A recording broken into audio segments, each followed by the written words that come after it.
ভাই বলতেছি আমি খুব বিপদে পড়েছি, বাসায় যাব, কাছে টাকা পয়সাও নেই, ট্রেনের টিকিটটাও কাটতে পারছি না, বাসায় যেতে পারছি না ভাই। আমি এই ফোনটা বিক্রি করবো, আপনারা কেউ নেবেন? अच्छा। কত ফোন? ভাই কিনিলাম তো 40,000 টাকা দিয়ে, আমি খুব বিপদে পড়েছি, আপনি যদি নেন তা 10,000-এ দিয়ে দিবা। মুরগি যখন একটা পাইছি চুষেই ছেড়ে দি, কিন্তু টাকা তো ওরে এত দেওয়া যাবে না।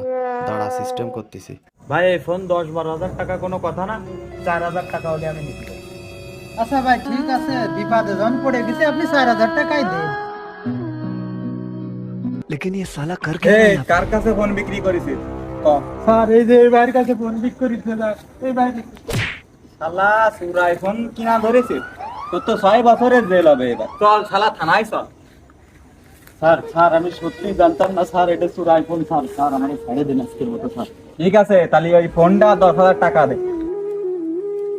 স্যার স্যার আজকের মতো আমার এই দিয়ে মাফ করে দেন। চল শালা, এইবার তোর 10 বছরের জেল হবে। আয়। এই দেখ তো এই ছেলেগুলো রে চিনিস?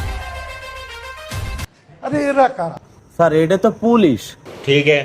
তে পুলিশ মুলিশ কিছু নাই কি, এরা এরা তো ধান্দা মেরে খায় বেড়ায়, এরা তো টাউট বাট পারে।